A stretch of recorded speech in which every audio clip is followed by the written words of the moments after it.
Good sweet Lord. That intro is amazing. Shout out to Carter Harrell and Cameron Kennedy for that absolute magic. Of course, I am Tim Geddes. I'm so excited to say that this is one of the rare occasions that I have an excuse to wear two different bomber jacket looking things at once, which is very exciting. I get to live my best life today alongside Nick Hammer Scarpino.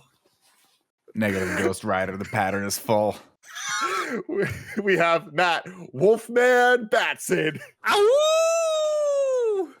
Andy, did you get your name yet? I'm doing it right now. It's asking me, you pick out flowers at the store. Their color is bright like the sun. I'm still going. I'll let you know. I'll let you know in a second. Okay. Well, then I'm chewing gum though. I feel like that's part of it. Yeah. I'm gonna chew That's gum. good. Your little character traits here. Yeah. And while we're waiting for that, it's time for the big reveal, everybody. I need Welcome, Mike Jetwash Howard. Audio listeners very confused. I feel the Oh need my for God. speed, baby. It looks incredible. Let's I go. don't understand. I do not understand why himself. people doubt me. Mike, you look incredible. This is the It's look, beautiful. man. This is the It's look. beautiful. Woo! I'm feeling good, Nick Scarpino. I'm feeling good, Hammer. Is that your real mustache? Is it right here? He looks That's great. awesome. That He looks really great. good, Mike. That This looks is the look. great. I can't believe Look it's how taken close this long. he gets to the camera. It's this What's is his the call greatest sign? day of my life. His call sign is Jetwash. Jet, All right, You don't want to be left in my wake. Yeah, Jet that's wash. the wake of the jet. Wash, this is Solstice coming in. Solstice. Oh. Y'all, everyone, you can go. What's the website? What'smycallsign.com. What'smycallsign.com. You can go there to where we all got ours, including Nick Hammer Scarpino. Now we have Andy Solstice Cortez, Matt Wolfman Batson. I just took mine from the movie because all mine were really bad. I love it. And I just did mine, and I got Tim Blockchain Geddes. This is fucking awesome, everybody. Welcome to Kinda Funny's In Review. We're doing Top Gun In Review, where we're going to rank, review, and recap the Top Gun movies. We're doing both movies in the same week. It's unheard of, and I can't wait. This was my very first time ever watching this film, and I can't wait to talk about it with this beautiful group of human beings. You can watch it on youtube.com/kindafunny or roosterteeth.com. You can also get it as a podcast by searching your favorite podcast service for Kinda Funny In Review, and we'll be right there for you. If you wanted to get the show ad-free and watch it live as it's being recorded, you got to go to patreon.com/kindafunny, just like our Patreon producers, Molecule, Fargo Brady, and Anonymous have all done. We appreciate you all so very much. Today, we're brought to you by MeUndies, but I'll get to all of that later. Mike, you look so good. This is going to be very, very hard to do the show without being distracted by how damn great we all look. Today, we're talking about Top Gun, inspired by an article, Top Guns, by Ehud Yonah. From Sometimes the May that's all it takes, 19th, just an article. yeah, dude, a fucking article from the May 1983 issue of California Magazine, Andy. Hell yeah. Which featured aerial photography by the then Lieutenant Commander Charles Heater Heatley. Fuck. That's so cool. Smoking heaters, dude. It was released on May 16th, 1986. And in 2015, the United Damn States of America Library of Congress selected the film for preservation at the National Film Registry, finding it culturally, historically, or aesthetically significant. What took him so long? I don't know. I just don't know. The producers knew the film was a big hit when leather jackets and white t-shirts became in again. That's it. Thank you, Top Gun. Thank you it. very much. That's, and then on another, that's what they needed to convert. Yeah. Also, they knew it was a big hit when it made billions of dollars. Yeah, also. exactly. And then the other thing that is like definitely more of like thing is right on the back of this film's success, the U.S. Navy set up recruiting booths in the major cinemas to try and catch some of the adrenaline-charged guys leaving the screenings. They had the highest applications rate for years as a result. So yeah, at the end of the day, yeah, this movie is just propaganda. So keep all of that in mind. But then people figured out you have to know math to be a pilot. And everyone's like, oh, that's too hard. I can't do that. It's over. Yeah. This one was directed by Tony Scott, who is Andy Cortez. I'm Tony Scott. Ridley Scott's Ridley brother, Scott's brother. exactly. Whoa. The director of Oh. Alien and Blade Runner.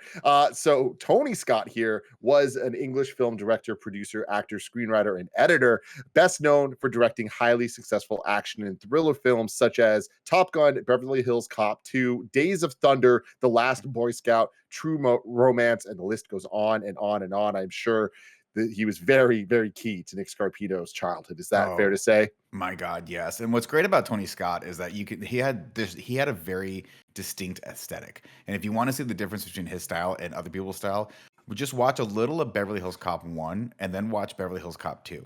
Everyone in Beverly Hills Cop 2 is sweating. It's just noir lighting. There's shades of light on everyone, and every environment is full of smoke, even though no one's ever smoking in that. It just looks so cool. And it's the same in this movie and the same in Days of Thunder. Tony Scott was a badass. R.I.P. R.I.P. Nick, everybody's sweaty in this movie too, man. They're so sweaty. They're so sweaty. And they love it. Yeah. Oh my God, Andy, yes. There you go. I got a lot of fun facts about the music on this one, and I was Oh, very you better. excited to talk about this. Harold Faltermeyer. No faults in this for me, but he did the music for this. Additionally, the soundtrack to the film has since become one of the most popular movie soundtracks to date, reaching 9 times platinum status. Jeez The movie Louise. won both an Academy Award for Best Original Song and a Golden Globe Award. Sorry, guys. The blue. They're so hard to pick. You stutters, can't read. It's making everything have that like 3D effect, so it's Yeah. kind of hard to read, but I ain't taking them off. The movie won both an Academy Award for Best Original Song and a Golden Globe Award for Best Original Song for Take My Breath Away, Mhm. performed by Berlin. I did not know that this And- movie. Go for it, Matt. So yeah, no fault of Faltermeyer, but the other star behind the Come on. strings is the father of disco, Giorgio Moroder. Okay, Yes. so this guy out here, I didn't even realize it. He wrote "Take My Breath Away," he wrote "Danger Zone," and he Jeez Louise. just put it all together. He just found the right team to perform it.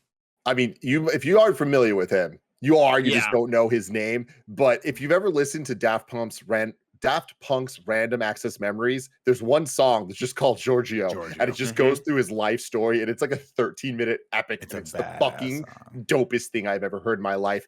But Faltermeyer is best known for composing the Axel F theme for the feature film Beverly Hills Cop, an influential synth pop hit set in the 1980s. This motherfucker did Top Gun and that, Nick. That's not fair. That makes sense That's because too much power. I think I remember seeing Don Simpson and Jerry Bruckheimer were inspired when they saw Beverly Hills Cop 2, and that's why they approached Tony Scott. And that makes sense that Tony Scott took his team from that movie and brought him over to this. He also composed the Top Gun anthem for the feature film Top Gun. The Beverly Hills Cop and Top Gun projects earned him 2 Grammy Awards, first in 1986 for Best Album of Original Score written for a motion picture or television series as a co-writer of Beverly Hills Cop, and then second in 1987 for Best Pop Instrumental Performance with guitarist Steve Stevens, Yep. who's Billy Idol's guitarist, for the Top Gun anthem, where he just goes off on this Oh, I soundtrack. thought you meant Billie Eilish. He started playing piano at the age of 6.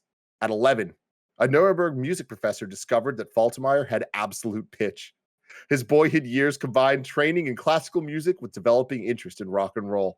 Then, in 1978, Giorgio Moroder discovered his talent and brought him to Los Angeles to play keyboards and arrange the soundtrack for the film Midnight Express, eventually collabing on Top Gun.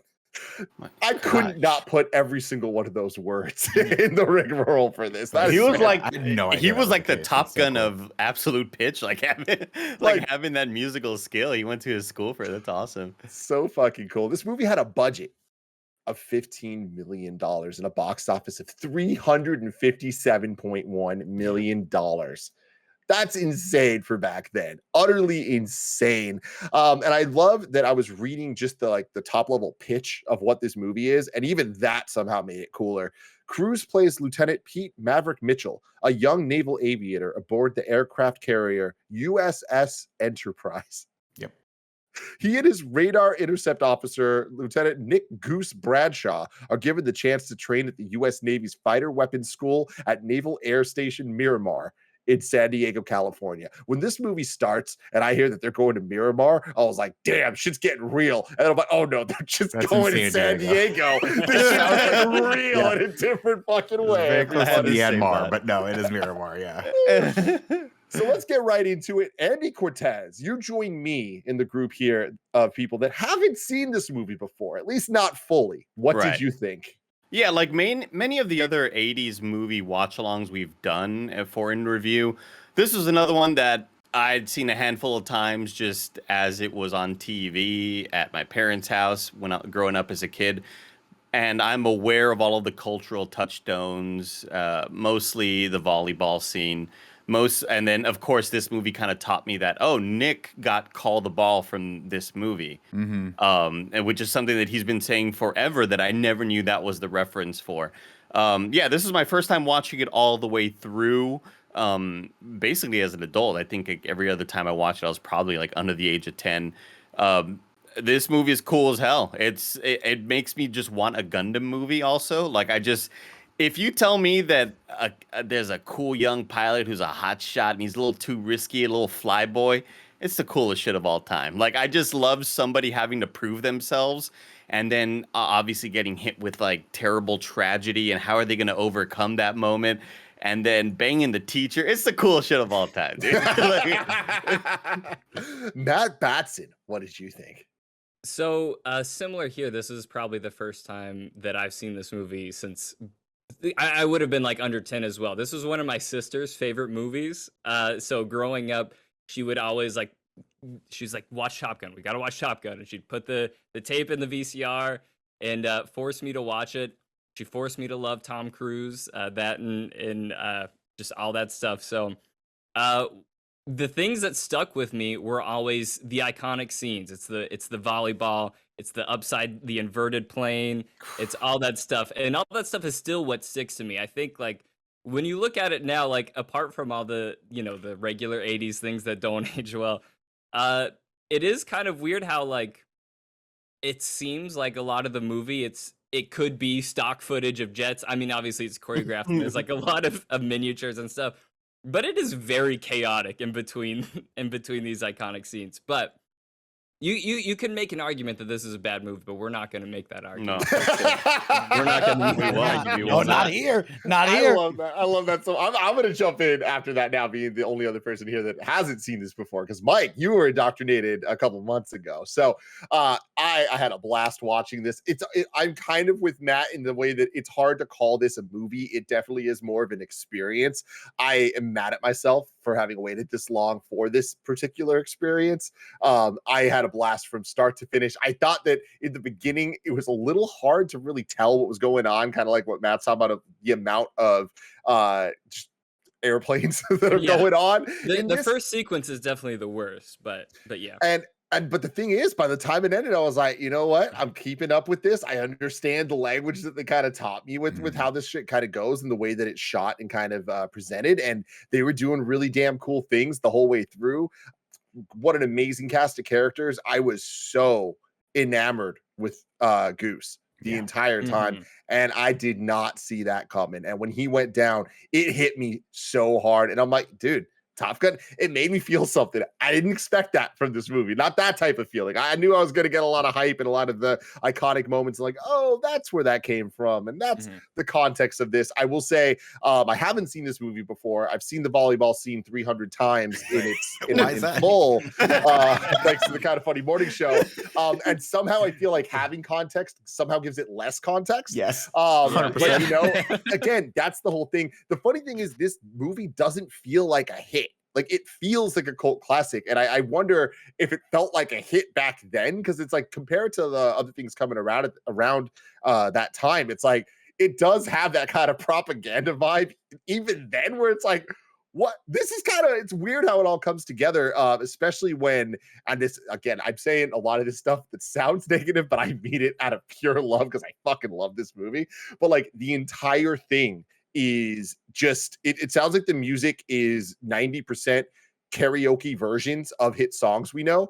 Like, I swear, all the synth and stuff, it just has that kind of like everything feels like this love ballad that's like just slightly off, but it makes it fucking perfect. And the fact that the Top Gun anthem itself plays 90 times and every time hits harder than the last time, when it fucking starts and we see, I want to call it a title crawl. It's not a title crawl. It's just a bunch of white words on a screen and it says, and they called it, and then boom, Top Gun. I was like, oh, I need to take a breath. Like, this is what I'm strapping in for here. So, by the way, you know you're watching an old classic movie when the intro graphics kind of shake a little bit. like they're not just static digital. It's like they got a little wobble to them. But also, Tim, do you know that intro is what inspired the intro to Mass Effect? Where when you play Mass Effect, you get the same words on the thing of like, scientists discovered a blah, blah, blah, blah, blah that allows the scientists to blah, blah, blah. They called it this, but we call it, boom, Mass Effect. It's awesome, man. It's so sick. No, but I mean, that goes to it. This is iconic. Like, this movie is undeniably iconic and it earns every single one of those moments. And for as weird as some of the choices are, like, I totally dig it. I totally vibe with it. And I'm happy that this movie lived up to the hype for me of just being as iconic as it is. And it just has such a great cast of characters, so much fun, so much ridiculous shit, and so much perfect, exquisite use of every licensed song in it, because I don't think they play a single song just once. I think everything has to come back at least 2, 3, 4, maybe 5 times. Yeah. And that's a weird thing about it too, is like, you say licensed song, but for this movie they were original. And so I think that's one of the things that like ages very awkwardly, is like they're playing Take My Breath Away 4 times, but to them, you know, they just wrote this dope ass, you know, art, and they're just gonna keep playing it. Were all the Kenny Loggins songs original too, or did they license those? Because Playing with the Boys, was that Playing with the Boys was Kenny Loggins. Kenny Loggins wrote that one, but Danger Zone was written by Giorgio. Yeah, but Kenny Loggins performed Danger Zone. Yes, yes, yeah. So they originally, were like Corey Hart was approached to sing that song. I wear my sunglasses at night, Corey Hart. Right, and they were like, "Oh wait, I'm sorry, we can get Kenny Loggins." Fuck you, Corey. Corey Hart. Kenny Loggins, I hear, is the one who called the ball on that one. It's like, no. Yeah, he called the ball. I'm taking this one. Snowbike Mike. Sorry, excuse me, Jet Wash. Thank you. What'd you think? Right there. This movie's really special to me. The Kind of Funny best friends know, and it's a big thank you to the Rio up above me. My Rio, you know, he shot me and brought me along on this ride, and Top Gun is really special to me. It is a shot of adrenaline. It is everything that I need to make me smile, get me amped up and excited. And I love this movie, truly. I think it is something special. I think it is a big hit. From the soundtrack, as y'all brought up, I love all of the songs. I like the growth of Maverick, right? All of the bonds that he makes with the Top Gun class, and to see him and Iceman share this bromance of like 2 brooding dudes, and each one wants to shoot for #1 in the class, but then, you know, they come together. And you can always be my wingman. So it's a special one right there. And this is a really special movie to me. You know, kind of long. You know, I thought it would be a 90-minute 80s action movie that me and Nick has watched before. But rewatching it again this weekend, I watched it twice because I loved it so much. And I love that it's just a 2-hour action-packed movie, and I never want it to stop. And I love the finale, too. So I'm all in on this movie. Nick Scarfino. What do you think of Top Gun? Yeah, so it's. I mean, this movie is a classic, and it's one of my all-time favorite films as far as blockbusters are concerned. And I hate to admit this, but I saw this movie in theaters. And when I saw this movie in 1986 in theaters, and I walked out, and I don't remember how or why, but every you got in your car, you drove to your girlfriend's house. Like, no, this movie was legit. Like, in the 80s, it was a phenomenon, and it put Tom Cruise on the map. Like, prior to this, he had done some big movies. He did Risky Business, The Outsiders, things like that. I think he did Taps before this as well. But this movie made Tom Cruise a mega star. Like, and I remember walking out of that theater just being like, I want to be a pilot. I don't know what it is or how to do it, but that's the coolest thing ever. And I never tried hard to be Those a pilot. recruiters would have gotten you, though. If they were, well, they were like, they were there. well, because recruiters are like, you need to be a little short to be a pilot. I'm like, you're the perfect height, Nick, finally. But you were too tall. Yeah, exactly. Yeah, a little too tall. No, I love this movie. This is one of those movies that I've watched probably tens, if not hundreds of times throughout my years of just coming into it. It's been on TV my entire life. And it's just one of those movies that, like, You start peeling back. It's got a lot of layers to it. It's got a lot of depth from the visuals. I think it's just shot well enough to be coherent. But when you look at modern day movies that are like about fight, like aerial combat or any like space combat, the coverage is so much better than this movie. This movie has like there's always one shot that sticks out to me. It's the missile shot where they just keep cutting back to it because they couldn't afford to shoot multiple missiles. Yes. So it's just the one missile shot that goes that way over and over again. But it doesn't matter because the performances in the cockpits, the way that's shot, the way that they kind of explain everything to you, but they don't hold your hand with a lot of like the terminology, all that stuff just builds into this really, really cool experience. And and it's funny because every time I watch it, I'm kind of taken aback by the fact that who's the bad guy in this movie, right? Because it's actually not Iceman.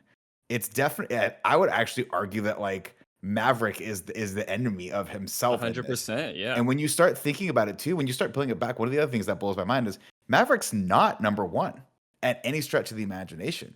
Cougar was number one at the beginning. Cougar washed out. Maverick got the case. And then Maverick doesn't get number one in Top Gun. Iceman does. Iceman and Slider get on the plaque.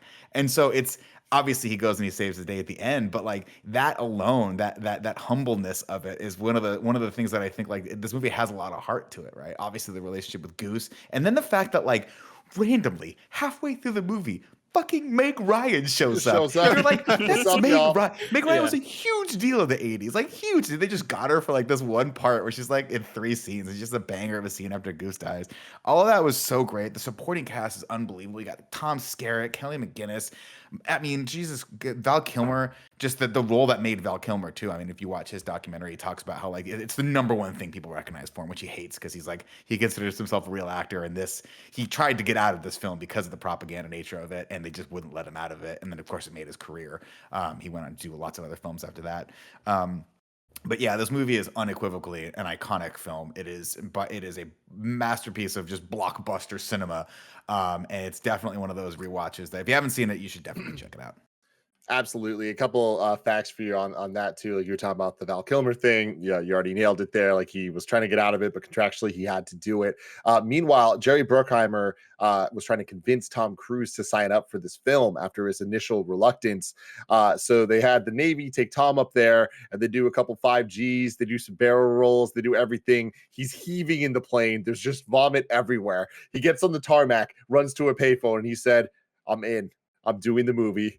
I love it. This is great." Wow. That's what started it. That's what put Yeah. him on that trajectory. Anthony Edwards, who, if I remember correctly, is Goose, Correct. Yeah. is the only actor who didn't vomit while in the fighter jets. Really? Shout So out. that's Shout out to Goose. badass. Tom Cruise had never ridden a motorcycle until this Yeah. film. He went to Yeah. the House of Motorcycles in El Cajon, California to learn. They taught him in the parking lot of their shop. I fucking love you, Tom Cruise. But there is a dark side. Never played unfortunately. volleyball once before the movie. Exactly. Here he is. The dark side of doing stunts and things like that is there's a real danger to it. Stunt pilot Art Scholl was killed during the production of the movie. He died when his Pitts camera plane failed to recover from a flat spin and plunged into the Pacific Ocean. His last words over the radio were, "I have a problem. I have a real problem." The exact cause of the crash was never determined, and neither the aircraft nor the body were ever recovered. This film is dedicated to him. Oh my So, god. That's tragic. Something we got to keep in mind when we're seeing Tom Cruise do all this shit. It's like, yo, there's some real risks Professionals. involved. Yeah. And So- again- Yeah. And yeah. again, to the quality of the film and like that's how hard these things were to make. Like you had to follow these jets with another jet. You had to get like this is all practical aerial photography. None of this was CG. I think maybe they used a few models here and there. I think for the Yeah. flat spin they used the model and things like that. But I mean that moment, one of the other, I mean just the images of the beginning of this movie. Which by the way, if you want to, if you think of one color that is Tony Scott's aesthetic, it is just sunset. Orange. It is Dude, just orange, or actually, I would say sunrise is probably his aesthetic. It's that orange to pink hue, which is in all of this movie. Those shots are on a real aircraft carrier. Those are real flight crews about to launch real fighter planes into the air. Like the shot where the plane comes in and grabs the cable and stops it. That's real. You can't not do that shit, and that comes with inherent danger. Which is, but I also think that's why this movie is so special because there's never been something like that before. Like nobody really got that access again. dude, yeah, it's crazy. And with the color, it's like I associate that kind of vibe and look so much with Bad Boys and with Michael Bay, but like damn, it really was Top Gun that kind of like did Oh, this. yeah. And like that Oh, shit, yeah. it is iconic, man. It's real good. But before we get to the plot, real quick, let me tell you about our sponsors. This episode is brought to you by Me Undies. I love Me Undies from head to toe, all over my body. If you don't believe me, of course, right now, I'm wearing the Me Undies shirt. You can tell by the little tag going on right there, right? I got the Me Undies lounge shorts going on. Of course, I got the undies, and then boom, Me Undies socks, baby. That's how we do out here at Kinda Funny. I love being soft head to toe in the micro modal fabric. You already know all about that, but if you don't, let's face it, summer's sweaty, but your butt doesn't have to be. With MeUndies light and breathable micromodal fabric, you can stay comfy and cool all summer long. They have super fun seasonal prints and tons of styles to choose from, but if you just like classic black, that's totally cool too. They got a bunch of just bold colors for you to go for. They have super fun seasonal prints, tons of styles, and sizes extra small to 4XL, so you can bring the beach to your butt without ever leaving your living room. MeUndies has a great offer for all of you first-time purchasers. You can get 15% off if you sign up for their free-to-join membership. You can apply that 15% off to their already discounted membership prices. To get 15% off your first order and 100% satisfaction guarantee, go to MeUndies.com/kindafunny. That's MeUndies.com/kindafunny. Tell them Tim Getty sent you. Andy Cortez, hit me.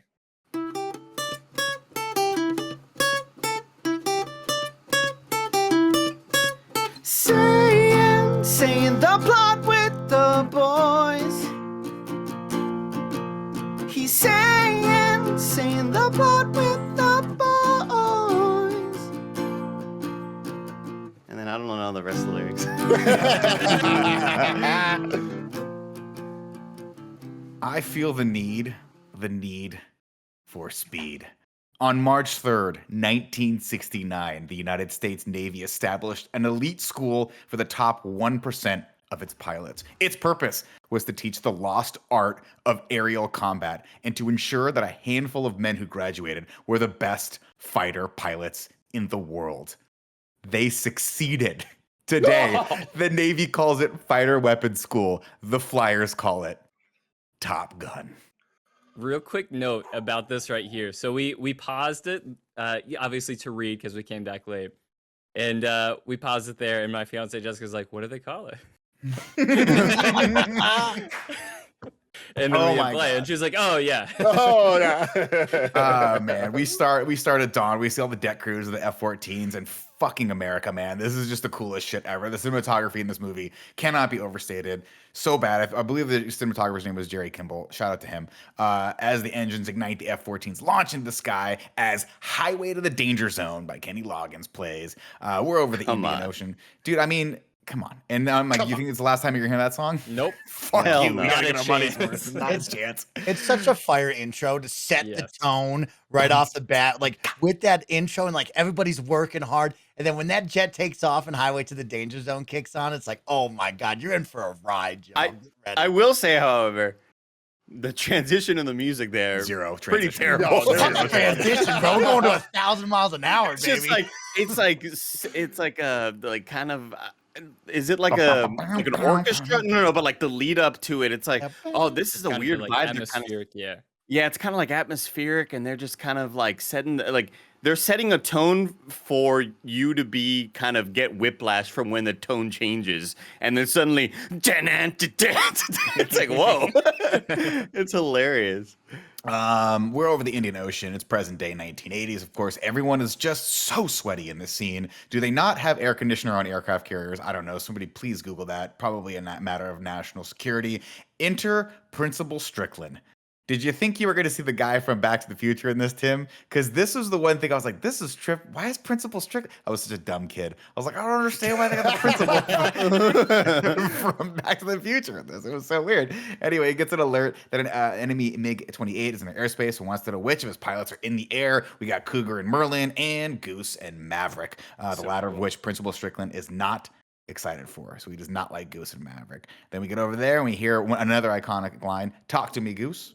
As they first think the MiG is a single, but as soon they realize that there's another signal that pops up on the radar. Now they are fighting not one, but two on two. Maverick gives Cougar's MiG-1, gives Cougar MiG and heads to his MiG-2.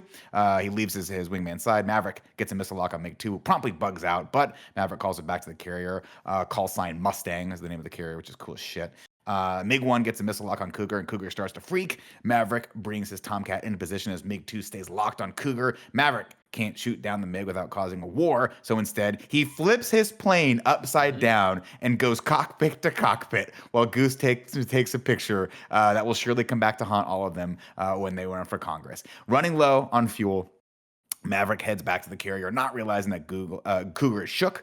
Maverick lowers his landing gear and shouts out Maverick has the ball, but the cries from Merlin, played by Tim Robbins, which is incredible, to his pilot are too much for Maverick to take, and despite being ordered to land his plane, the second the wheels hit the ground, he throttles back up and launches that bad boy back into the air, where he takes Cougar's wing and talks his friend through a harrowing landing, making both safe and sound. Later that night, Cougar turns his wing.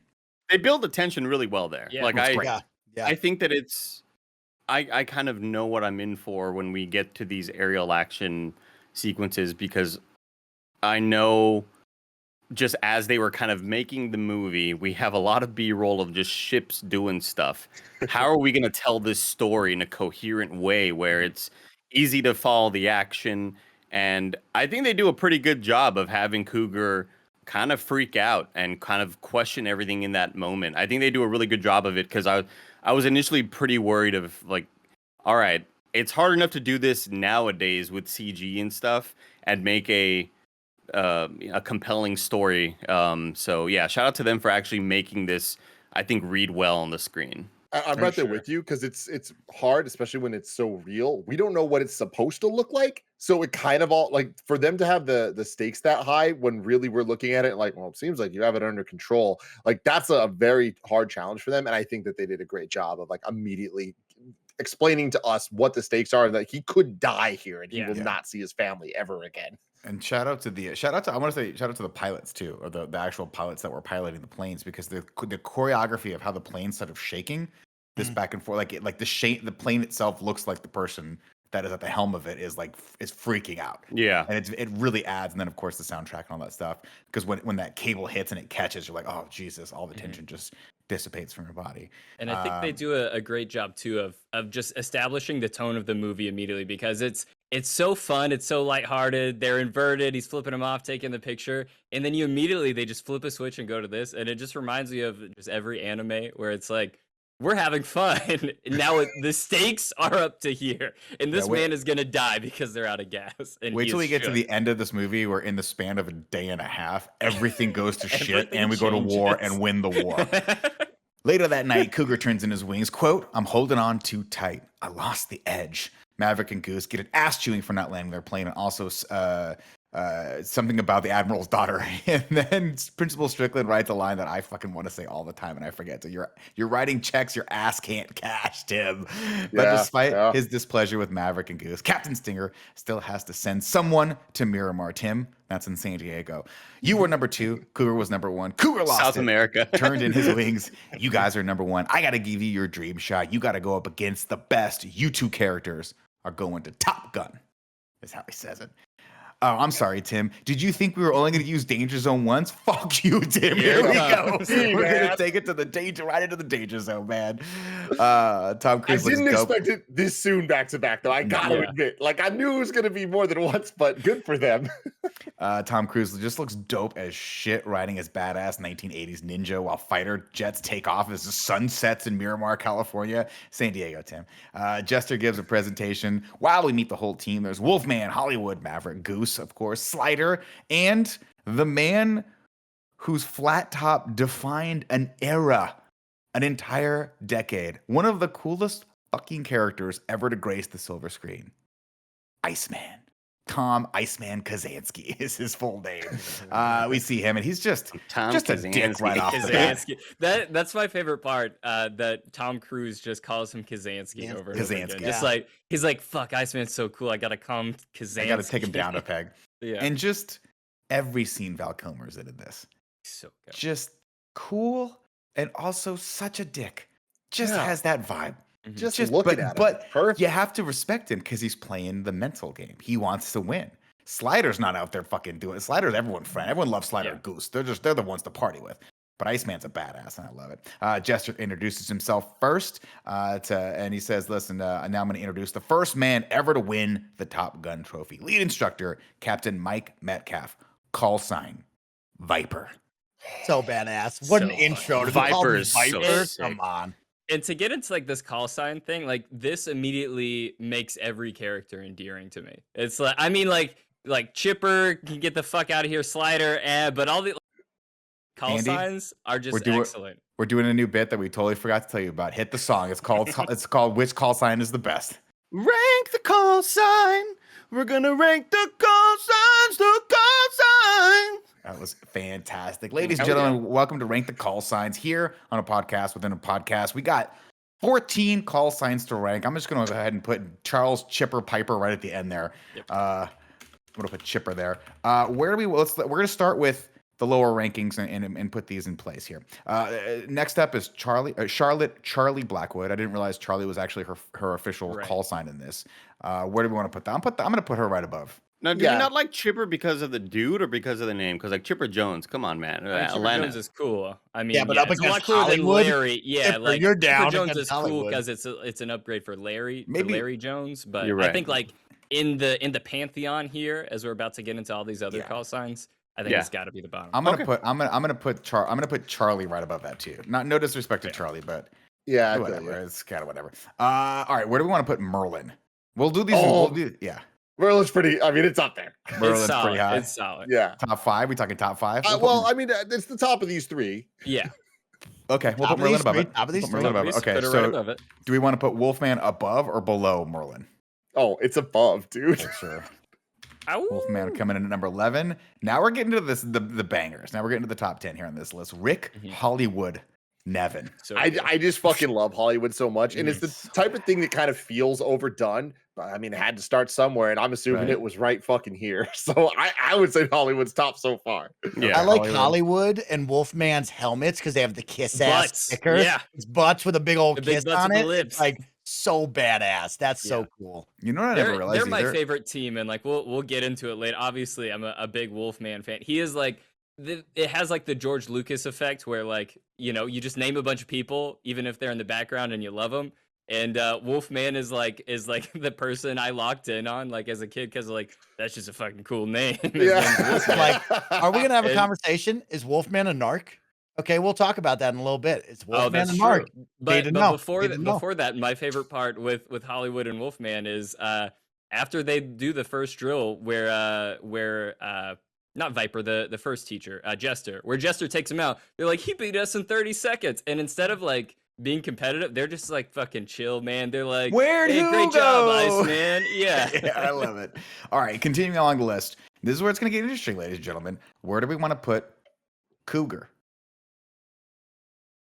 I think below Merlin. Below Yeah, Merlin. me All right, too. I like that. Yep. I respect that. I'd Okay. go above Merlin. Merlin's kind of dorky to me. I don't know. Yeah, but Merlin's one of those things But that, depending on how cool the person is, it's either the dopest thing or it's Yeah. dorky. So And yeah, I feel like it fits with him being like the co-pilot. Like Merlin, like as a co-pilot name is actually Badass. cool. All right, what about Yeah. Slider? Slider above or below Hollywood? below. Below. I don't Slider's- like Slider's as a real name. low. Yeah, Let's Slider's go not that above or cool. below Merlin? Below. Below. Above or below Cougar? Below. All right, there we Below, go, ladies below, and gentlemen. yeah. That's disrespectful to Rich Rockovich. That's okay. Jester. Above or below Hollywood? Jester, I think, is Jester's gotta very be below similar Hollywood. to like. It depends on who's Jester. Yeah, I Yeah. think Jester Merlin. I think it's a probably bad fit right for below this one. Merlin. All right, let's do below Merlin. I like that. I respect this list so far, guys. This might be the Good. best kind of funny list so far. Wow. What about Stinger? Tom Stinger Stinger's Jarvis. fucking awesome. That's a It's cool pretty. name. I mean, dude. yeah, that's just like it's just the generic coolest thing ever. Yeah. Above but or I'd still below put that under Hollywood. Under Hollywood. What Under about above or Hollywood. below Wolfman? Ooh, below Wolfman. Stinger's under Wolfman. I'd say, Okay. yeah. We'll put that. We'll Above put him right Merlin, above for Merlin. sure. Yeah. All right, I like this list. Fuck now. I gotta be honest with you. This next one is my fucking favorite. Sundown. Oh, Sundown's so cool. That's such a badass name. That's so It's badass. visceral, man. And- It hits you. And that's one of the ones we've already mentioned Viper and we'll mention it again pretty soon. That's one of the ones that is like it's tied to an actual I don't know if it was Air Force or Navy like flight group, but they were called like the Sundown Fighters or whatever, which is just so cool. That's badass. Also, the actor in this is also in Die Hard, and he plays the safecracker in Die Hard. I fucking love him. He's so I funny. feel like Hollywood, Wolfman, Sundown, all three of those are like, what day of the week is I it? know. Yeah, But I'm gonna put Sundown one above Hollywood because I just feel like Sundown is such a badass call sign. fair. I'm with go it. with I'm that. with it. Yeah. All right, now we're getting into the top 4. We got Goose. How do we feel about Goose? Goose Now, low. Goose is a Goose bad is Goose is low. call sign. hard. All right. Because is I the feel like first- yeah. Goose. I feel like Goose on its own, like you wouldn't have think it's cool, but he makes Goose so cool that He does. retroactively Goose is really cool. Like I would That's put my Goose in thing. the top. Yeah. Goose is like, he's my fucking guy. Like he's Yeah. the Han of the Top Gun series to me. So thus Right. far. But if in Greg's terms of call just sign a was call Goose- sign, Exactly. If it's just a call Right. sign, it's below. It's low. Yeah. So where do you want to Okay, put it? here's the Above or thing. below Merlin? Here's the thing. Go, Like, Andy. I think Goose is an endearing character. I don't think he's cool. I think like I want him to be my friend, They're so but I good. don't see him and go, I want to be like him. You know what I mean? Mhm. Like I I don't think know. he's like the perfect sidekick he's the perfect role. He's the perfect like chill dude you want at your side. Yeah. But like I don't when I look at Tom Cruise and think that dude's name is Maverick, that's the coolest combination of things of Badass. all time. You know what I mean? Or even like, any of the other characters. So like I would put Goose pretty low just based on name as well. Especially when like Val Kilmer calls him Mother Goose. It's like that's kind of where it's at. It's a kind of a lame name. All right, so we want to put it above or below Merlin? oh, it pains me to say below. Mike says below. What about above or Below. below Jester? Should have named his name Vulture or something. That's a cool name. Oh man. It doesn't fit. It doesn't fit. He's not Yeah, a I like that vulture. it's off, but like Yeah. in terms of just ranking the names, I gotta be real. Like I think it's around Jester. So All right, yeah. let's put I'll it- say we'll- above just because we'll I put it love him above so Jester. much. Okay, let's We'll go put it above. Jester. Okay, cool.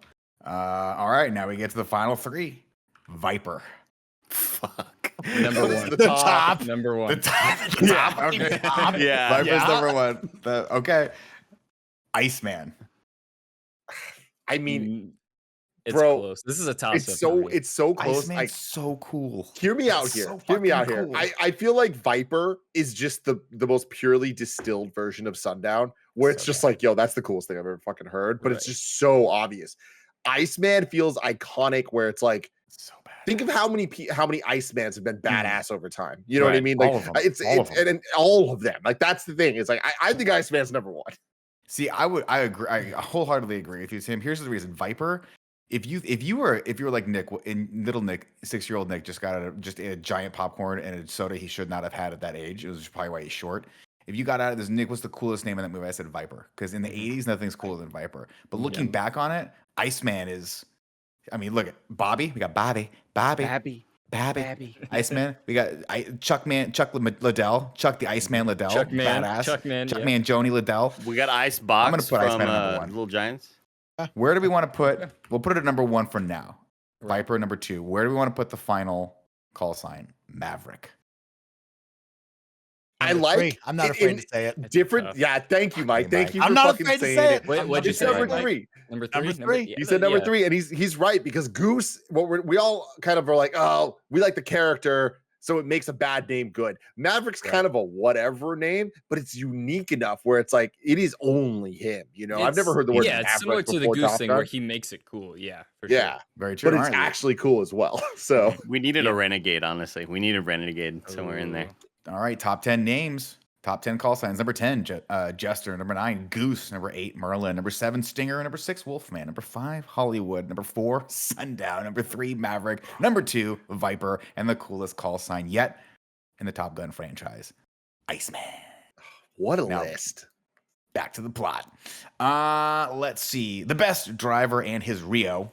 Love that name. I didn't realize that, but I love that Mike's already incorporated that in his lexicon. Get their name on the plaque, and they have the option to come back here to be instructors, which I always thought was weird. You're like, you got the best pilots on the planet. Why are you putting them? Why are you sidelining them?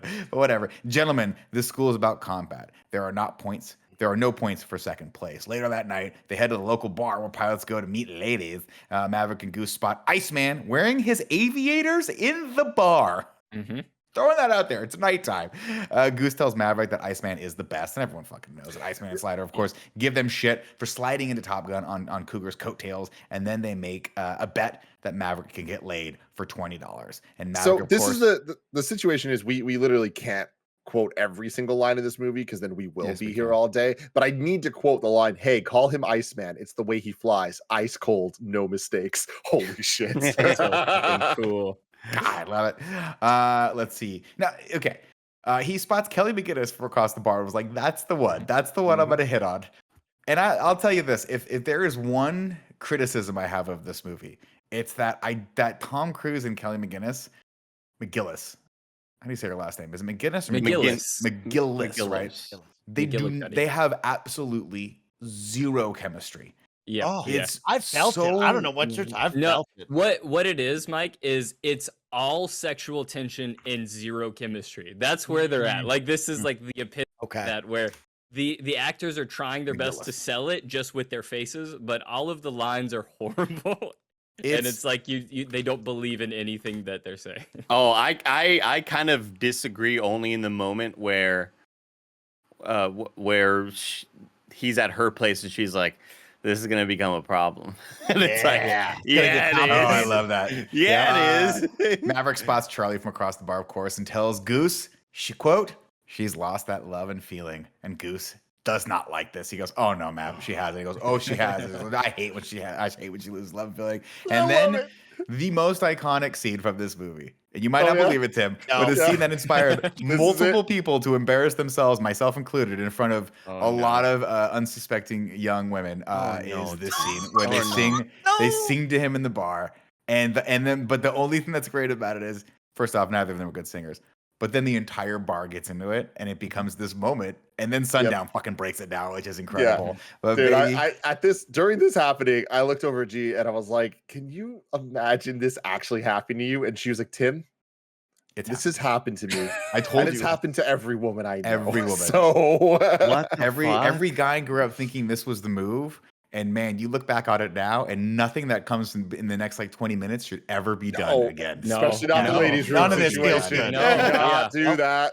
But I will tell you, it takes some stones if you don't know how to sing to walk up, grab the mic from the stage, and just go, "Excuse me, I'm sorry, is he bothering? You never close your eyes I appreciate anymore." Yeah, the when the I lack setup kiss of there. singing your ability. lips. Like that was fun. Yeah. But I also love the kind of meta-ness of the fact that all the pilots in the bar are like, "Oh, he's doing the love and feeling move." Gotta help him. They We all gotta just get get him. on it. And they just got here. They just like go. They at just- least yeah. Goose and Maverick, they're like, oh, we know this one from back home. They teach yeah. everybody this. No, one. but no, it's no, like no, it's it's one of those okay. things, Matt, where like everybody knows how to draw the S, the cool S in elementary school. Yes, Every the person in Stussy S. flight school knows Yeah. this move, and they're like, "Oh shit, we got to be the That's wingman their right S. now. We got to That's be the their S. wingman." Of course, Charlie invites him to sit down. Maverick comes on, super egotistical. He says, "Actually," she says, "How's this? Does this work out for you?" He goes, "Actually, I've only done this twice." She goes, "How did it work out the first time?" He goes, "Crash and burn on the first one." She goes, "What about the second?" He goes, "I don't know. I'll let you know tomorrow." And she's like, "Full of fucking shit, you will." Then she says, "Can I ask you a personal question? Are you a good pilot?" And he goes, "I can hold my own." She goes, "Good. Then I won't have to worry about you making your living as a singer." And gets up and goes to join her date.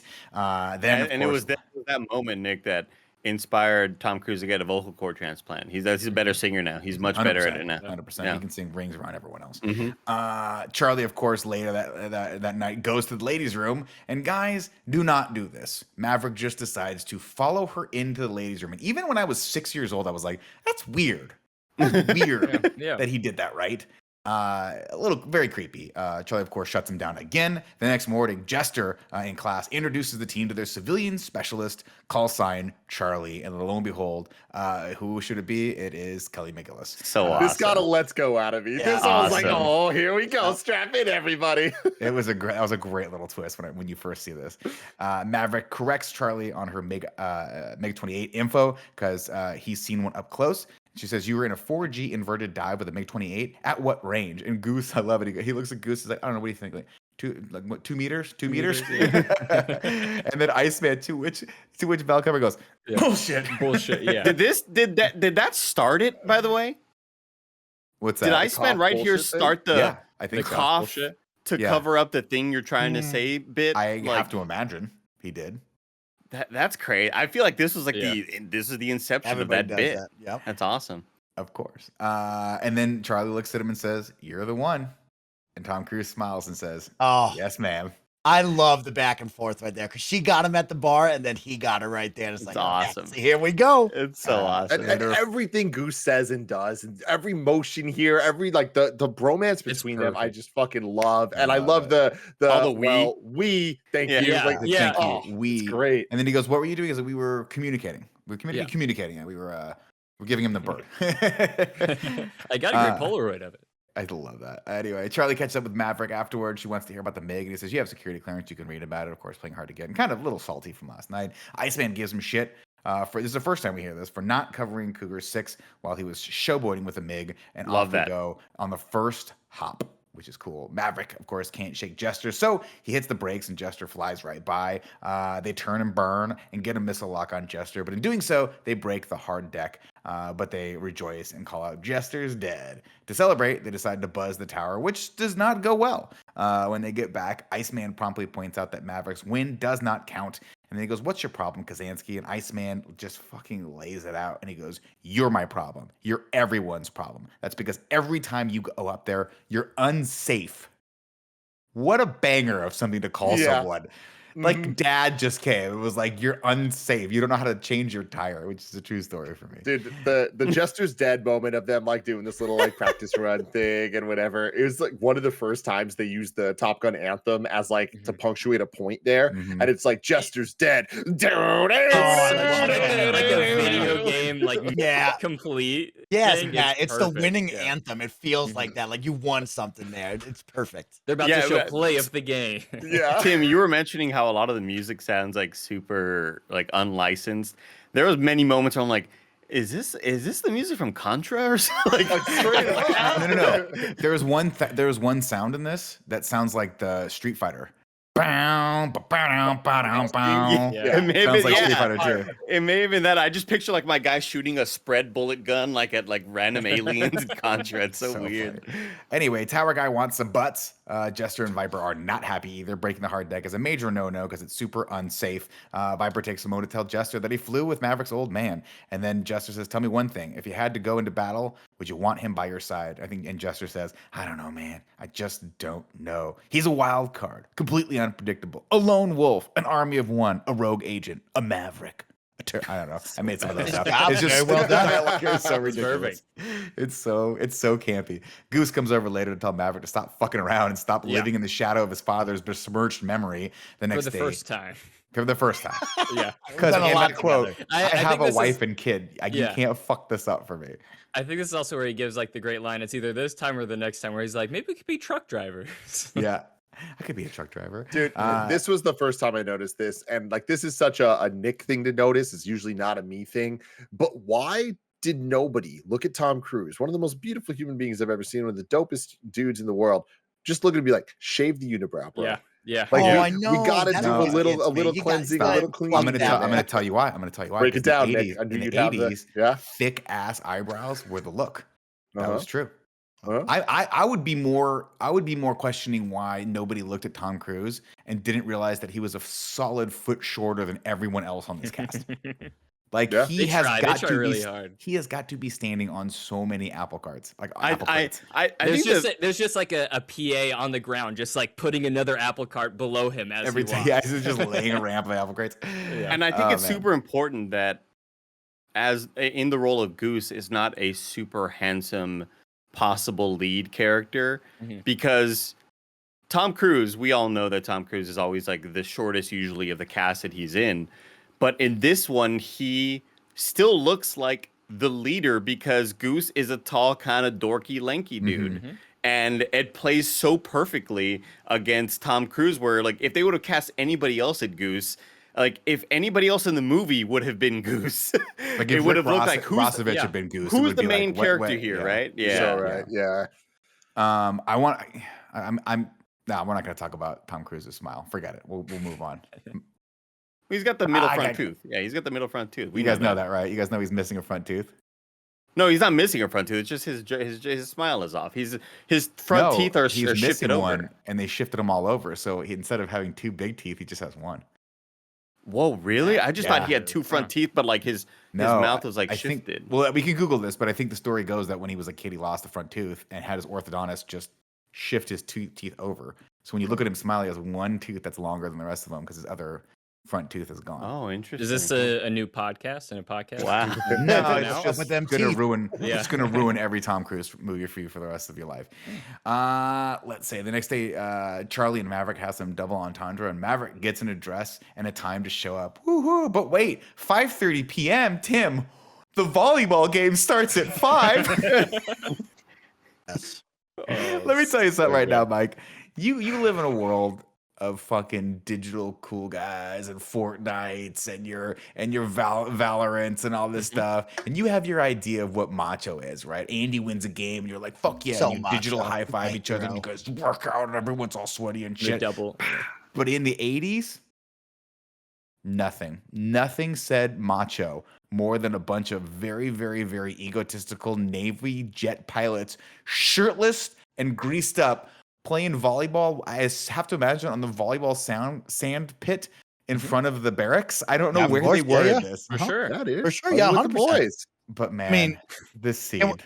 Can we talk about Slaughter's bod? I mean, this guy's got a bod. Incredible. Rick Rossovich This was man- jacked, this and my man's brother, bod is my unbelievable. brother Matt Scarpino, to this day, every time I see him, will do that pose where he just does like he Oh my turns sideways, God. and just, like, Yeah. points this way.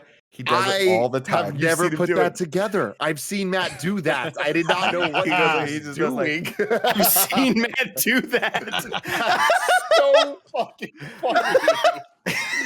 I've seen Matt do that. He has reference for it. God, it's so good. Anyway, Oh. I don't know why they decided to make this scene, but it's great. And I mean, yeah, Rick Rossovich is Well, good. The boys Um, got. They got to play volleyball. Yeah, yeah. Totally cool with me. You know what This I is mean? Like, bonding them. This is a Exactly. bonding experience. we're for flying all all of day. We got to get active. We got to get outside. Nothing better than hitting the sand and getting over to the court, man. I'm all about it. And There you I go. love, like, again, just like Goose fitting his personality and his character. Only one with the shirt on. Yeah. He's like, So Oh Yeah, my good. yep. God, are you kidding me? I'm not Now, flexing. You want to know why I love Goose so much? Why I will always forever like empathize and like identify with Goose? Because I was Goose all throughout my childhood. I never took my shirt off. If Same everyone had here. their shirts off, I'd have been like, well, I'm gonna keep this one. The best I could do is sleeveless. That was it. Same here. And then Maverick, he's going on a date, and Goose like, hey, aren't we gonna finish our volleyball game? Like, but yeah, He wants- that's me. And to which Tom's, I'm sorry. He's like, come on, man, don't do this to me. I'm like, dude, Yeah. it's first off, it's a volleyball game. Second off, I got a date. I'm gonna go try to have sex with the instructor. Literally, we play volleyball every day. All right, I'll see you tomorrow. So funny. Before Anyway, we move guys. on, I'd be amiss if we didn't get into it. Were they bored? Oh, Oh my God, Tim! I Oh, wasn't yeah. ready for this. Can we vamp a little bit? Can we vamp? Because I gotta prepare it. I'm so sorry. How I'll tell you- dare I?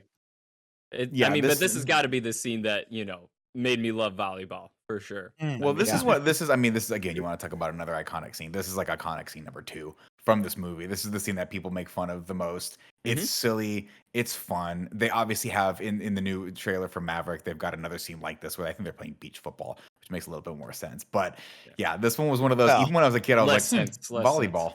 I mean, you know who Volleyball. did beach football the best? Point Break, of course, Mike. Break. That was Come that on, was you a go time. to Johnny Utah. Come on. Kidding Johnny. me? Jesus Christ. on, Day, yo. day turns into Were night. they born in labs? Now it's time to rank those abs. Welcome back, ladies and gentlemen, to Rank Those Abs, a podcast within a podcast. Today, we're ranking the abs in the volleyball scene. Number 1 right now. Well, we're just going to name the players here. We got Rick Rossovich. Name the roster. We're going to name the roster. We got Rick Rossovich as Slider. We got Val Kilmer as Iceman, and we got Tom Cruise as Maverick. Unfortunately, Anthony Edwards does not qualify for this list because he, in fact, just like me at every pool party, kept his shirt on. I'm going to start the bidding and just saying Rick Rossovich looks fucking phenomenal Number 1. compared to everyone else. So I'm going to put him at number 1. Who do we think looks better, though? Do we think Val Kilmer looks better, or do we think Tom Cruise looks better with his shirt off? Tom looks good. Tom looks Tom really looks good. good, and I'd say what's iconic about Tom's look: shirtless but with jeans on, playing volleyball in blue jeans. Yeah. Because Lots yeah, of sand. Because nothing's more comfortable Yeah. than cramming sand into tight denim blue jeans. and then going off to a Getting date. real hot and sweaty in there. Yeah. All right, so we'll put Tom at number 2, and then we'll put Iceman at number 3. Yeah, We'll I'd put say Val Kilmer at number Iceman is the least defined, I would say. Yeah. Yeah. I think he's got But- the bigger body, Andy. You know what I mean? Compared Yeah. to Tom Way Cruise, is taller. a little bit smaller, so it really looks out like that. And I would just say in Slider, terms- Slider looks like he could play Guile in Oh. a Street Fighter movie. Yeah. In terms of just like ranking abs in general, I think just Top Gun and this whole scene just gets high regards. Right. Yeah. The volleyball scene, this is an all-time. Thank you for this, you ab gods out there. Dude, look at Slider in this. Can we Right. pull up? Is it? Pull it up. Can I just? Can I gotta pull this up for a hot second. I'm gonna slack this to assets right now because he's just perfect. Was this a dang web file? Forget it. I'm done. A WebP file. Fuck, these web P files suck. Hold on, I think I can get it. I think I can get it. Slider. There we Oh, go. Andy's Can doing you find it. it? Can you Look find it? at There we this go. Thank body, you. Oh, dog. yeah, Look at all those yeah. shots right there. He's bringing. Yeah, all of these He incredible just Come looks shots. on. so dude. good. I Just mean, very, 1 through very 4 fit. right there. Look at that. 1 through 4. Oh, Let's see Val Kilmer real quick. Can we see? Can you put Val Kilmer volleyball scene? I want to see his. I mean, Yeah, Slider's just interesting. very, very Cool, defined for yeah. sure. Slider is Iceman's co-pilot, right? Yes. Yep. Or Yeah. not Mhm. co-pilot, He's his but the- Rio. Rio. Rio. Thank you. Yep. His navigator, You know what? basically. I'm not seeing a whole lot of Val Kilmer shirtless. He looked pretty. His chest looked pretty He was good. shirtless. Oh, look at the definition right there on the. Oh, I was clicking on the. Yeah, wrong- right there. clicking That's, on. see, Oh, these it's a guys were GIF. just It's a skinny, It's a small GIF. Iffy. Dang it. Iffy. but- All right. That's Well, ladies and gentlemen, unfortunate. that's rank those abs. Thank you for listening to this podcast and the podcast. Now back to your main show. Goose wants one more. He's like, I gotta have one more. Mav, I gotta have one more. But I'm sorry, Goose. It's time to take my breath away. That's right. God, this movie looks so fucking cool. This shot right here, where he's driving over to Charlie's house, and it's like the sun's going down, and it's just everything's orange and pink. So dope. I want to know who. Actually, I want to look up who colored this because everything looks so fucking rad. Maverick wants to take a shower, which is weird. And when he said that, I was like, "That's weird." And then Charlie's like, "No, that's weird. You're late. You're sitting here, and I brought you over here too. Tell me about the MiG 28." She's up for a promotion, and the details of his MiG encounter can make all the difference. They start bonding a little over music and then Charlie wears some very ornate boots, and Maverick tells her about his upbringing. Did you know that Tom Cruise only has one front tooth? You can't unsee that now. I put that in here. Maverick doesn't know much about the details surrounding his father's death. He disappeared in an F4 back in '65, and everybody but Maverick thinks his father was at fault, but it's all classified, so he'll never know for sure. Spoilers, he will by the end of this movie. And she says, "Is that why you're always second best up there?" And he says, you are direct, aren't you?" And then Tom leans in all sexy and says, "I'm sorry I was late." She says, "I'm sorry I was direct." And he says, "No apologies." And then she looks back at him and says, "This is going to be complicated." It's awesome. And it's Come definitely on. to Her me, best line for sure. it's definitely it makes me think of the great line from Amazing Spider-Man when he jumps off the balcony and she goes, "I'm in trouble." Yes. Yep. Such a good moment. And Maverick does what any man would do after hitting on Charlie for weeks straight, only to finally have her give in and confess her true feelings. He leaves to take a shower. The next morning, Maverick gets in the That's what you gotta elevator. Apparently, either after a workout or having just swam. So because sweaty. he's so sweaty. He's so sweaty. Why is he so sweaty? So Wipe your this face. This is one of the reshoots where like things are super weird because there was like they did stuff with test audiences where they're like not enough romance in this movie, not enough romance. So they did some reshoots, added some stuff. This is one of them. So her hair was a lot longer. That's why she's wearing just the hat with no logo. And then Oh. something else was going on with Tom Cruise's hair, so that they just made him super sweaty and made his hair wet. That So makes you wouldn't sense. notice, That yeah. makes a lot more sense. This is hands down her look right here. Like when he goes into that elevator, this girl will take your breath away. She's Shoulder so pads. good looking She looks with like the Sonya jacket Blade. and the hat. And She it's like, does. She oh looks my exactly like Sonya God. Blade. They're slaying this right now. She looks so good. Of course, Charlie tells him she doesn't normally invite students to her house, but she still has a job to do. And Maverick leans in hard and says, "I'm glad we got that straight." Later that day, Goose and Maverick wait for Goose's family to arrive, and his wife is played by none other than peak 1980s Meg Ryan with the iconic Meg Ryan cut, and she is everything. If you don't know who Meg Ryan is because you didn't live through the 80s, just don't watch anything. America's Go watch Sweetheart. Inner Space. She is America's fucking Sweetheart, great. yeah. She was great. You've great Got in Mail. everything. Oh, You Got Mail. No, not You Got Mail. The other one she did. The first one. Well, she was into You Got Mail, but the first one was Sleepless in Seattle was the one that really like everyone thinks about. You Got Mail was like, oh my god, these two have chemistry. Let's capitalize off this. It was a senseless money grab, and I stand by that. The next day, they go over Zalkin footage. said that.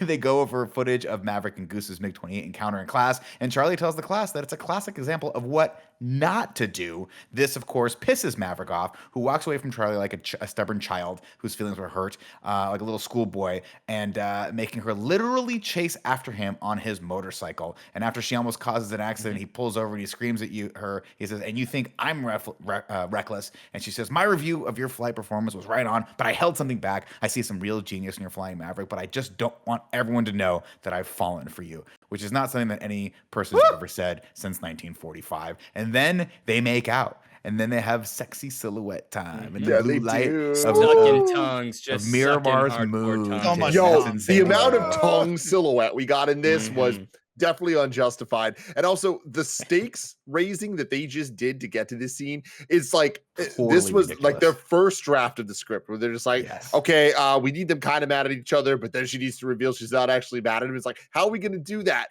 Well, she's going to lie to the class, and then they're going to go through a thrilling chase scene through the fucking city where she's going to risk people's lives just to tell him that she loves him. Like, Yeah. it's so ridiculous. A guy she You for do what you gotta sure do to suck tongue. on a You're shadow of a right. doubt is going to see the next day.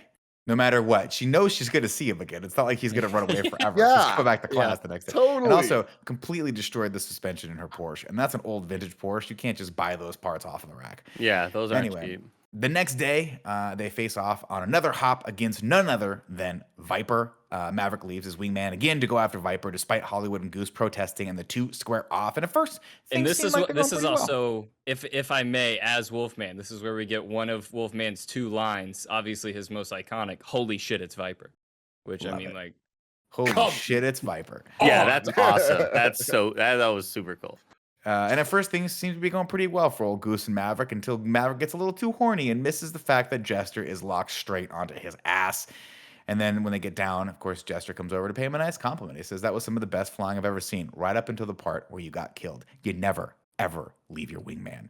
And Michael Ironside, come on, dude. Yeah. I mean, the Come coolest on. fucking name. That's a call sign right there. he should have been. Yeah, he Ironside. should have been Ironside. Yeah. cool. The next Karate Kid's own, Michael Ironside. I just Dude, wanted to Command show and off Conquer. this real quick because this is like some of the worst sucking tongue, though. Just to be Yeah. clear, Where you like got- oh yeah, oh, Yeah. Yeah, Like, they it- could have elevated yeah. this. it Yeah. looks really bad. Like because I it looks like a 12-year-old's kissing his teacher. That's why. yeah. It's very weird. I didn't like Anyway. that because Tom was like up on the bike too, and it's like, come on now, you Bad got elevation. You got the Yeah. wrong angle going on here. I don't like He had the that. high ground. felt the Anything need. to make Because him yeah, look he's taller. also she's 5'10", so he's Yeah. you know And he's they got to like make up that 5'6". height difference. Yeah. 5'7" maybe. Let's see. Of course, everyone in the scene is just hanging around in towels and their little tidy whities, and they're all just super wet for no reason. Iceman tells So Maverick wet. that it's not his flying, it's his attitude, and Maverick apologizes to Goose. He looks at an old photo of himself and his dad from '65, and the music here is very sad and beautiful. The next day, Goose and his kid Very sing. sad and beautiful. The next day, we're at the bar, and Kid and his Goose are singing Great Balls of Fire, and it's adorable. Meanwhile, Meg Ryan embarrasses Maverick in front of Charlie about that story of Penny Benjamin, the Admiral's daughter. Carol, who is Meg Ryan's character's name, tells Charlie that Maverick was 100% prime time in love with her. And then she Does it also screams- not look like he's flirting a lot with Meg Ryan? It's like, yo, bro. It's Meg Like- Ryan. Like I Oh, feel like that's really? just Meg Ryan. Like that's just her character. And Listen, I mean, he just like listen. grabs her close and he's like Right. holding on her and looking It at her. felt each like other the for big, years. yeah, it felt like Yeah. the little brother big sister where he's like, stop Yeah. saying that, embarrassing me. You know what Yeah. I mean? It Right. felt like that right there. And also, Uh, while we're here in this scene too, like to go back to the music. So we also skipped over. We mentioned it once, but they played "Take My Breath Away" 4 times, I think, Mhm, in this mhm. span. Like Not since we enough. last brought it up. All good. It's pretty much every other scene. I'm pretty sure they play it. A scene happens. They play it again. A scene happens. They play it again. And then And then yeah, it's Great Danger Balls Zone. of Fire. This is like Goose's 4th time mentioning it, and then he gets to sing it.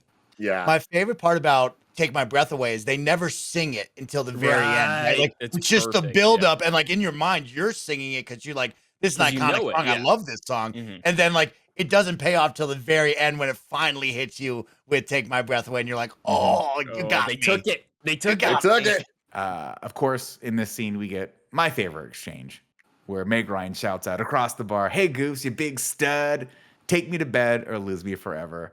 And Anthony Edwards doesn't skip a beat. He says, "Show me the way home, baby." Later that night, Charlie and Maverick make out near the docks while Danger Zone plays. And the next morning is Hop 31. This one is for all the marbles. Everyone's They're like, tired which or song whatever. should we play? Or just flip a coin. We got two. We got two. Flip a coin.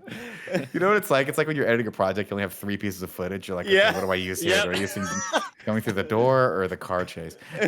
Later, next morning, Hop 31. Maverick and Iceman engage multiple bogeys. Ice tries to get an angle, but he can't. Maverick tells him to wave off, but Ice refuses. Finally, relenting Ice pulls off, catching Maverick and Goose in his jet wash. Both engines go out, and the plane goes into what's called a flat spin. Pinned forward, Maverick cannot reach the controls to punch them out. Goose ejects them, but the G-force holds the canopy in place, and Goose launches straight into it, breaking his neck on impact. Both pilots land in the drink. Maverick holds onto his best friend's body as the rescue divers plead with him to let Goose go.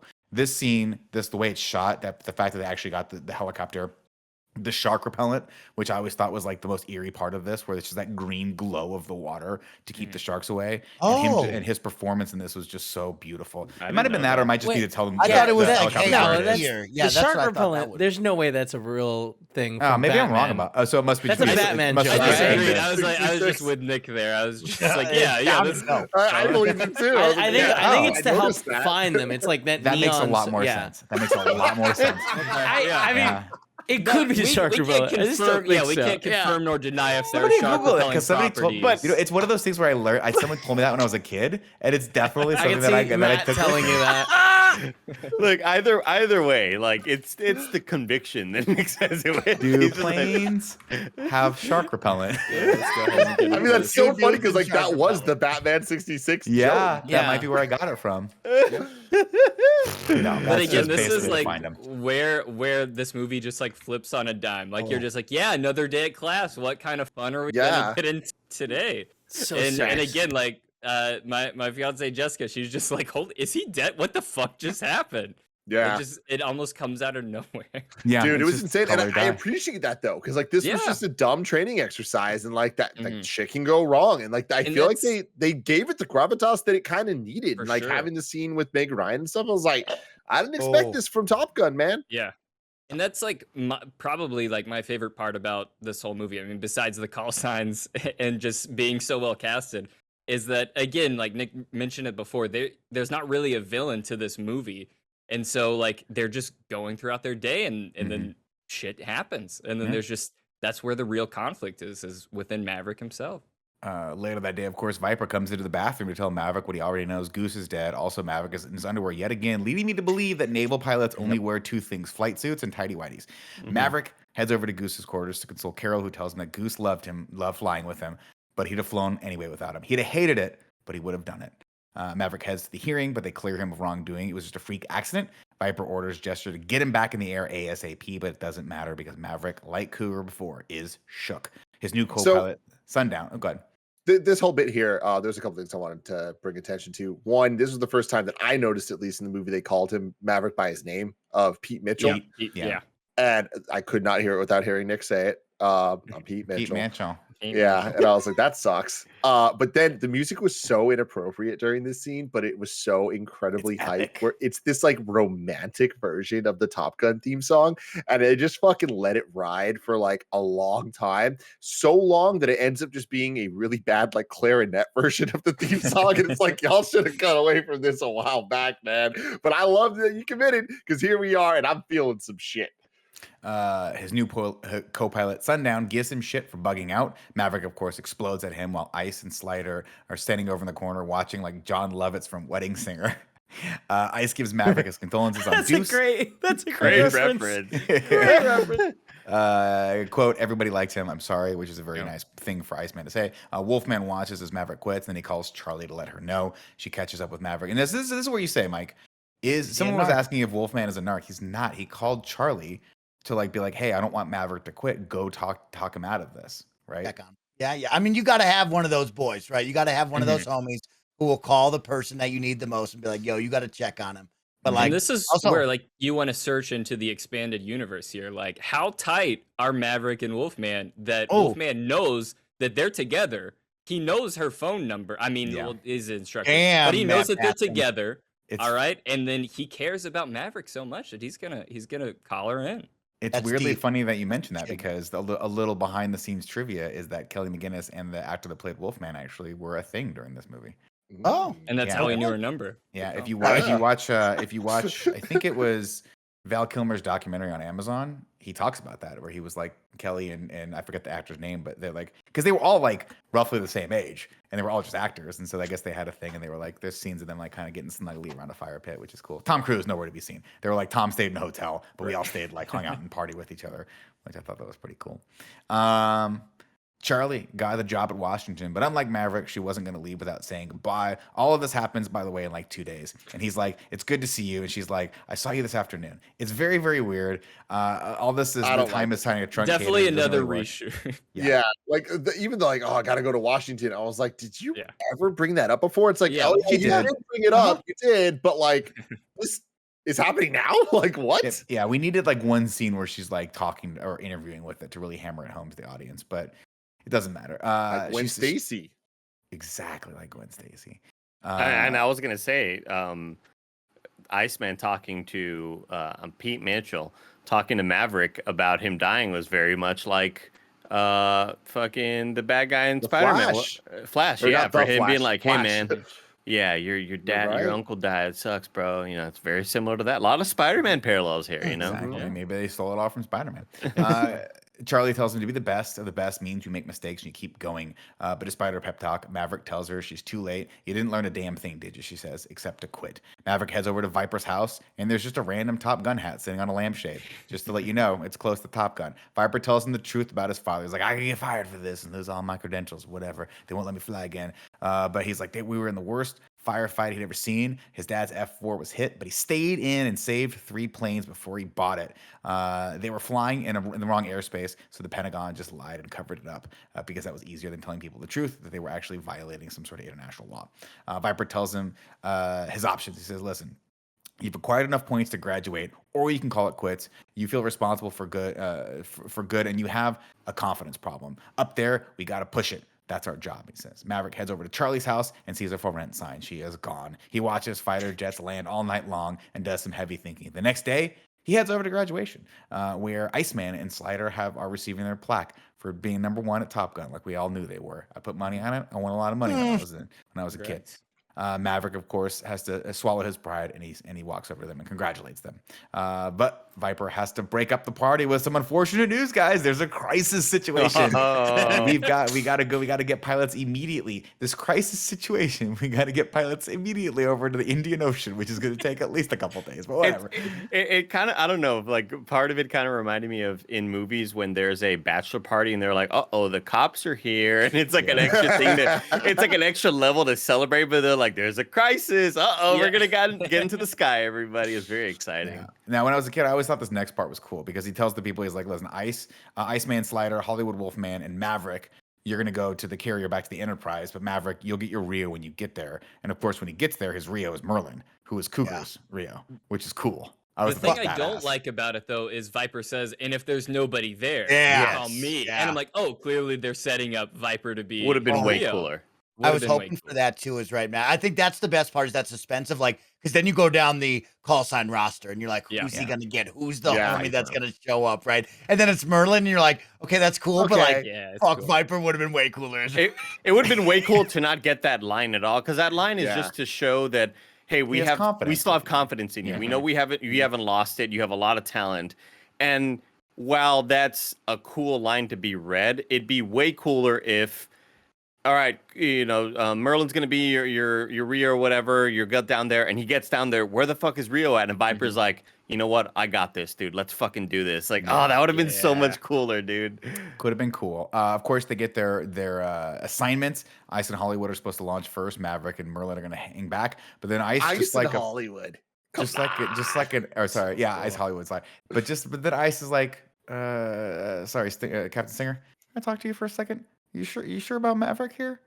Just Maverick here, like 4 Right feet in away. He's front like, of I'm him. in the room, bro. I can hear you. He's like, I want to, and he's like, just don't worry, Maverick's going to be kind of sidelined. Ice and Hollywood launch. They discover not 2, but 4 bogeys. Wrong. Make that 5. It's 5 versus 2 now, and they are sorely outgunned. Hollywood takes a missile up the rear and has to bail out. The orders come down from the tower. Launch Maverick. Ice is in the fight of his life. Maverick, supersonic. I'll be there in 30 seconds, which is something that my brother and I always used to say when we were getting fast food. Maverick, supersonic. I'll be there in Oh 30 seconds. man. They try to launch 2 other fighters, but they have some bullshit about the catapults are broken or some shit, which you would think like maybe we should have fixed those before we launched any of our fighters. A lot of things we've learned about Nick and his brother. The fact that he's just Maverick supersonic, I'll be there in 30 seconds. You just hear that over the comm is badass. That's awesome. Let's see. Maverick arrives on scene, but immediately gets a MiG on his tail, which shakes him. They fly right through more jet wash, but he finally manages to recover. This time, of course, he's very, very shook. Merlin pleads over the intercom to re-engage, but Maverick disengages. He says it's no good. And then you hear someone go like, God damn it, I knew this was going to happen. I think it was Iceman. Merlin screams for him to get back in there and help. Maverick looks down at Goose's dog tag, which he has just in his hands, which seems very unsafe when you're piloting a vehicle. And he whispers, talk to me, Goose. And he closes his hands and he closes his eyes for a second and then sees it. Let's see. Then comes, I don't know. The force. Yeah, Goose tells him to turn off his targeting computer. Yeah. Exactly. And then we see it and we hear it. Maverick's re-engaging. I hate So it. cool. I hate it. I'll tell you why. I So love the words. I don't need to see it because he's got this smile on his face. As like nobody's smiling in that situation, but he's smiling as if the quarterback is running back on the field like after he got hurt at halftime, and he's like, and also at Maverick's this re-engaging. Yeah. He's got this goofy ass smile. And at this point, I love Hollywood it. and Wolfman have been shot down. It's just Iceman against 5 other bogeys, and he's just running for his fucking life. And they're like, Again, "Oh, he's back! Here comes Maverick, He guys!" does the re-engaging line as if he's watching the movie with us. Well, that's what's so funny about it, because that's the note I had here. I misspelled it, but it's the comms see it first, right? The guy at the radar, and all the people in the mission control are like on the bridge are just such characters in this whole thing. They're like eating popcorn, watching this whole thing unfold. It's Maverick's so ridiculous. re-engaging. It's exciting. But it's hype as shit. Anyway, Maverick takes out the first MiG with ease. Iceman banks left and gets a beat on one of the MiGs. Maverick takes his tail. This time, despite a MiG on their tail, he refuses to leave his wingman. Ice takes out another MiG, but the third one opens a flurry of rounds, taking out his right engine. Maverick maneuvers for a shot, but can't get a tone. The MiG hits them again. Ice, on the count of 3, brake hard right. Ice complies, but Maverick missile goes wide. Maverick gets another tone and takes the shot. Bang, that's 3. But they got a problem. They only got 1 missile left. Maverick bangs hard on the 4th MiG. Classic conundrum. banks hard, as the 4th MiG opens fire. And then Merlin notices they're slowing down. He goes, I'm bringing him in close. To which Tim Robbins, the banger line, he's got 3 in this whole movie, goes, you're going to do what? And he goes, I'm going to hit the brakes. He's going to fly right by us, just like they did in the beginning of the movie. And he waits for the perfect moment and boom, executes the maneuver as he did with Goose. And it works. And Maverick takes out the 4th MiG. And with that, and I can't blame them, the rest of the MiGs see what's going on. Like, this dude just took out 3 of us and they bug out. The day has been won. Of course, Maverick, on the way back to the carrier, requests a flyby of the tower and gets the big old negatory. So he does it anyway. And when he lands, everyone goes freaking nuts. The entire deck crew run to a side to celebrate the victory. Ice and Slider make it back in one piece, and Hollywood and Wolfman arrive in the rescue chopper, presumably not covered in any shark repellent. Ice calls out Maverick. He says, you are still dangerous. You can be my wingman anytime. To which Maverick replies, bullshit. You can be mine. And then the adrenaline subsides, and everyone hugs, and everyone's cheering and stuff. Dude. And then Maverick takes a quiet moment to reflect, and he takes one last look at Goose's dog tags, and then hurtles them into the raging ocean below. I just like the imagine him going like, Titanic. "Fuck you, Goose." The note Nick, that I it's had, mine. I had the you're still dangerous. You can be my wingman anytime. BS, you could be mine. Somehow the theme song gets louder at this moment. Like, it was going so loud the whole time, and then they say that it's like just multiple decibels higher. Dude, this movie was so hard to watch. With like the dialogue is so quiet and the jets are so loud. Yo, the jets sound like cartoons, but I guess that's just what jets That's sound right, like. jets, It's they're really fucking loud. crazy, man. I think it's also important to point out here, and through the whole movie, you know, very non-specific bogeys, and then there's no war after this. No, No it's matter just what happens, it's a there's no minor war. skirmish conflict.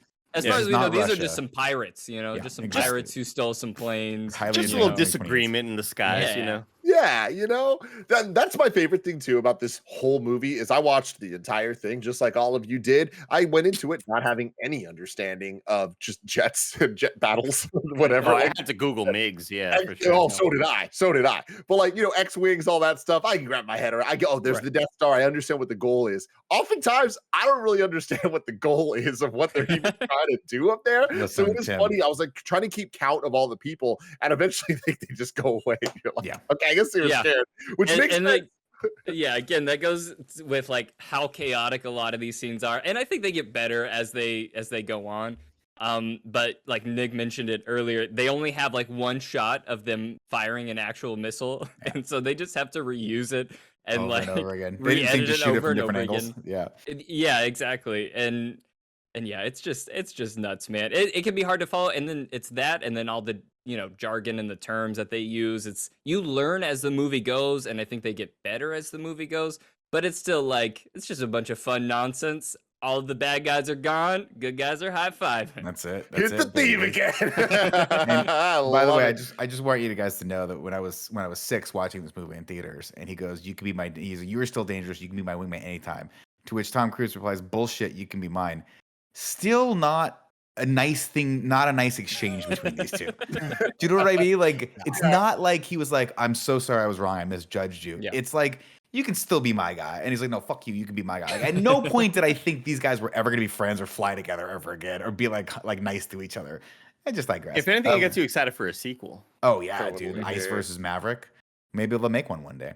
Maybe. Stinger asked Maverick what he wants to be stationed next. And he goes, "I thought about being an instructor, sir." To which Strickland replies, "Top Gun? God help us."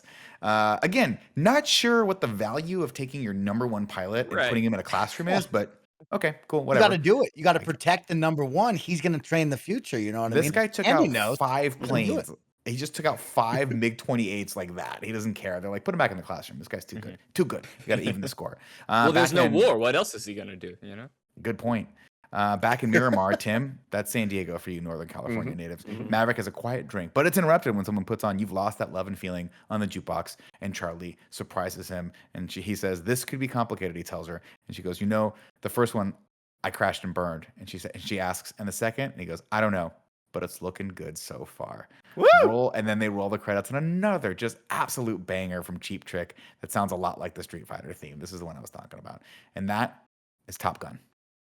Hell, yes, it is. Andy, please hit me with haiku and review. 7 syllables in the middle. You need 5 for the first and last line. If it's not poetic, no need to fret it. Haikus don't need to rhyme. Haiku in review. Haiku in review. You can go to patreon.com/kindafunny to write your review in haiku form, just like a couple of you did. I'm actually going to send one to Nick because I feel like he might be. Sure. Oh, no. This is wrong. That was for a different show. Don't worry about that. Kesselwinks, sorry.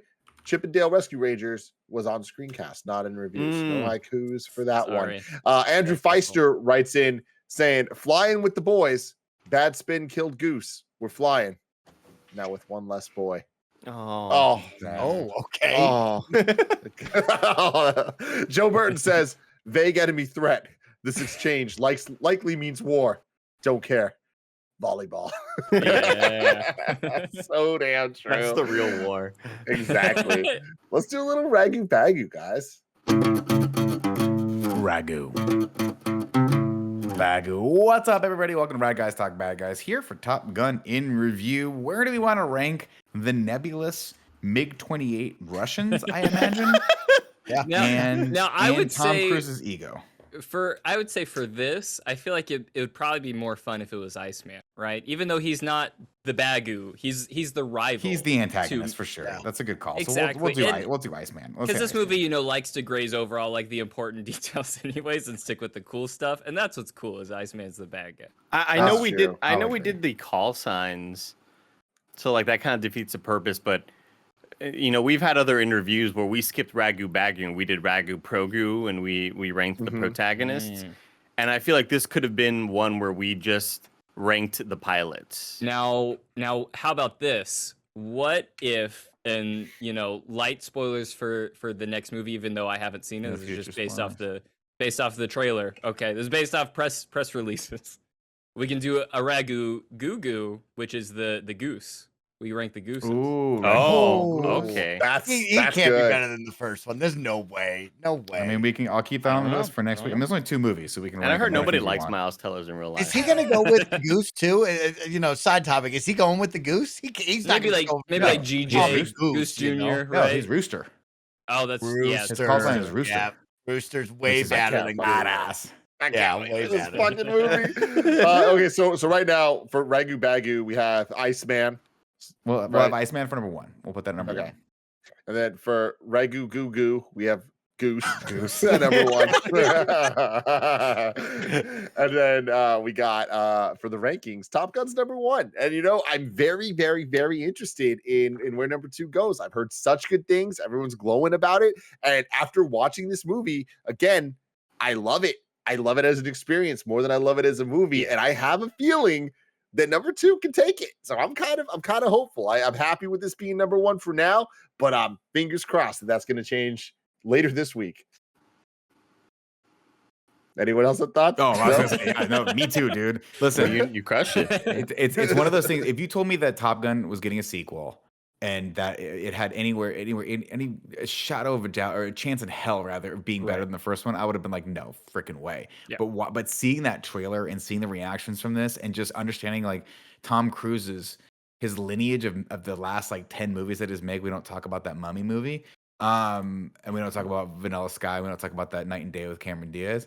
Every other movie Great he's movie. made beyond that is just a banger, and he's just a tremendous. He's one of the last great like Hollywood film stars. Jack and Reacher. that he's putting in. Jack Reacher was good. The second one, Dog Water. And he's putting it in this one. He's putting his all in this one. So I'm very excited for it. And I think that like I hate to say it, but I think the second one could be better than the first one just based on what I've seen. I think it will be better. I mean, just watching that trailer in the Dolby Theater, I leaned over to Tim and I said, jets are fucking cool. Like, and jets being portrayed in a modern movie where technology has gotten to a point where you can do jet fighting justice in the way that they have these IMAX cameras with incredible shots. And like, even in this one, we got a couple cool shots of like, oh, that's a real shot showing the wing of the plane in the back and behind what's being seen. But it's clear that so much of this is being shot. Well, oh god, not digitally, but what's the practically? Yeah, that's the word I was looking for. It's clear that there's so many real moments in this movie, and it's going to be like a spectacle with how loud it's going to be in there. I'm definitely going to bring my headphones to him to kind of just. It gets a little too loud for me sometimes, Nick. I got like the high ends just get piercing for me, and I need to watch totally out get for it, that. Andy, But yeah, but if you do this, I'm gonna take those headphones and just throw them in the garbage. You need to just have this at full volume. You full better max. not. You better 11. Throw them into the ocean. Throw them off the aircraft. Yes. So Kevin, you, Goose. Joey, and Blessing already got to see the second one. So we have a spoiler-free review up right now on youtube.com/KindaFunny on the screencast. But we're going to be returning later this week for Top Gun Maverick, adding to this in review series. I'm very excited. I'm actually seeing it tomorrow night for the first time in 4DX. I fucking can't wait for this experience, everybody. I'll be joined with Kevin, and that's going to be a lot of fun. Before we leave, though, Matt Batson, where can people find you? You can find me on Twitter at Matt S. Batson and find me on Twitch, twitch.tv/GinoVii. Hell yeah. Val Love you all. Kilmer shirtless in volleyball scene. I gotta see for Got it. myself. Yeah, go see for yourself, Nick. And while Nick does that, let us know in the comments below what you think of Top Gun, how excited you are for Top Gun 2, and until next week,